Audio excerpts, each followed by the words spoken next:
Hi, everybody. I'm Dr. Duke, and welcome to another episode of The Takeaway. Come on in, Alex. We got Alex Newman with us again today. He does fantastic work.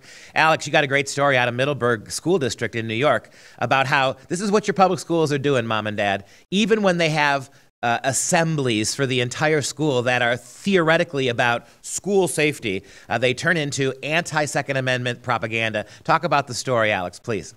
Well, thank you very much, Duke. And so we were actually contacted by the student's father, who's a radio host, whose show I've been on, a real great guy, and told us what happened to his son at school. And so in a nutshell, and we've got a report out about this now, they called the students to an assembly on March 14th, the day of the student walkouts that were organized, of course, by the Women's March, the affiliate of Planned Parenthood, Communist Party USA, like 100 George Soros front groups, etc. And instead of talking about school safety, they put on a propaganda video from the fake news kings over at the Communist News Network, or was it the Clinton News Network? I can't remember right now. CNN, the ones that our president has quite properly characterized as the leading purveyors of fake news.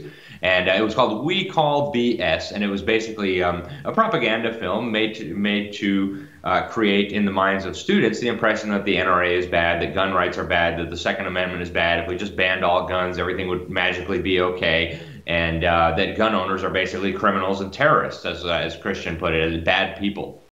And Christian is, of course, a victim here.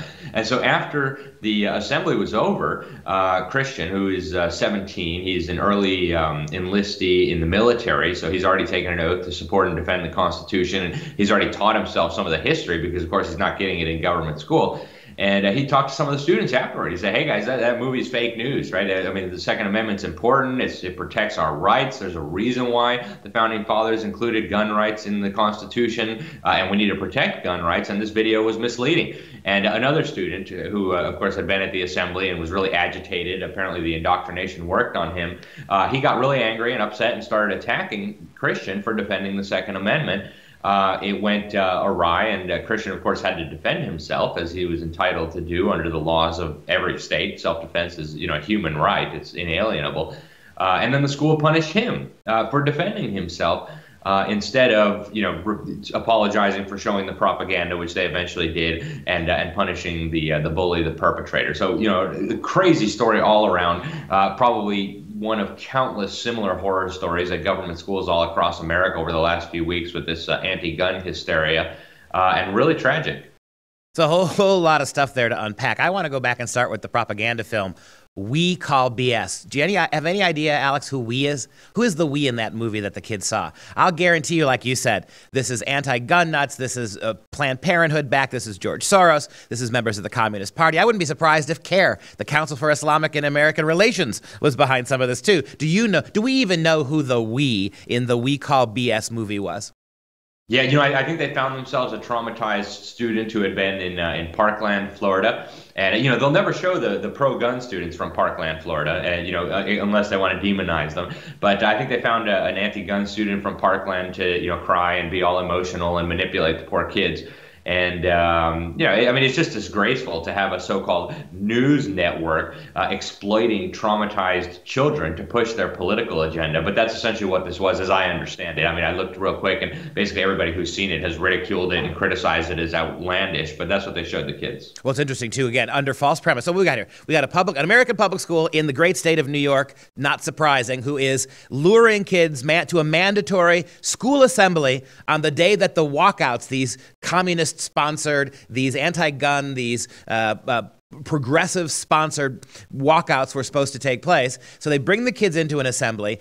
Under the guise that we're going to talk about school safety. Here's how we're going to do lockdowns. Here's how we're going to bring armed officers into your school to protect you. None of that. They use that time misleadingly without telling the parents to show a propagandistic anti-Second Amendment film than a young boy, a 17-year-old future serviceman in this country, after the movie makes some remarks about how that movie wasn't right. He gets attacked, defends himself, and he's in trouble. Meanwhile, in Maryland, just a couple days ago, you have one security officer with a gun who actually shoots a school shooter before anybody dies, right? The contrast between these two ridiculous stories can't be broader. And yet, have we heard anything much about Maryland? Think about the outrage over Parkland. You would think a school shooting happening so quickly on the heels of Parkland would be all over the news, except the progressives recognize that this narrative doesn't fit what they want done. This is a narrative where one armed police officer in short order took care of an intruder with a gun.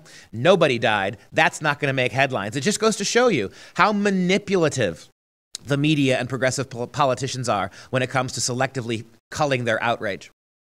Absolutely. There's no question about it. And we notice this with, all manner of different things. Just the bombings in Texas now, nobody's calling for bomb control, right? I mean, that'd be ludicrous. After the mass shooting in Norway where they slaughtered 77 kids, you didn't have CNN producing anti-gun videos because Norway is already anti-gun. After the jihadists shot 500 plus people in Paris a couple years ago, you didn't have CNN doing big anti-gun specials and we call BS. Why? Because guns are already pretty much illegal in France, and these were illegal AK-47s they were using.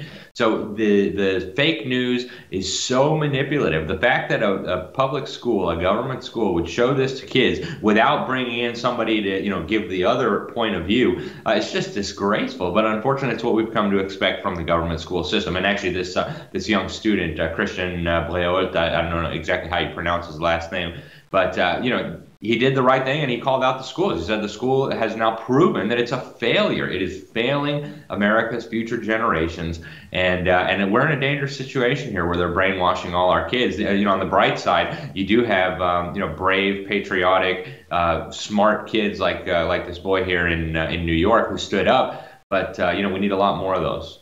Yeah, and one more to add to your list there, your litany of outrages with this.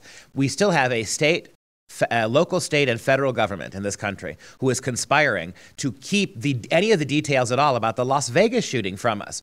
You know as well as I do, Alex, that if this was simply some right-wing NRA lunatic Trump supporter, this would be plastered all over every news site all over the world. The fact that we know nothing and they will tell us nothing suggests really strongly that this is a story in Las Vegas that turns all the narratives around, that this guy is not the poster boy of choice for getting rid of gun rights.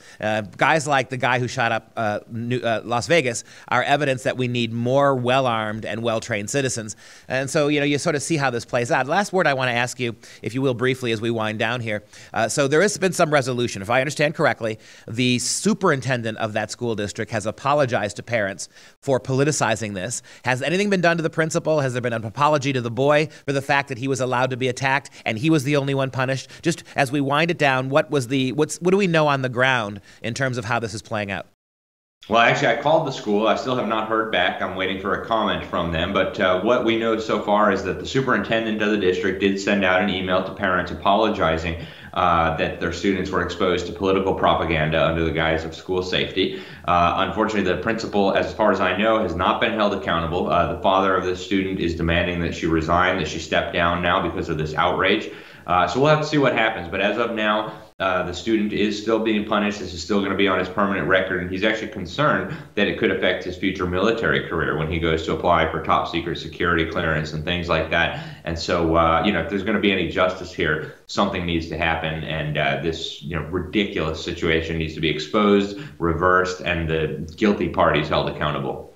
Alex Newman with the takeaway. Please keep us posted on the young man's future. And if there's anything we can do to help, glad to do it. Thanks for the takeaway this week, Alex.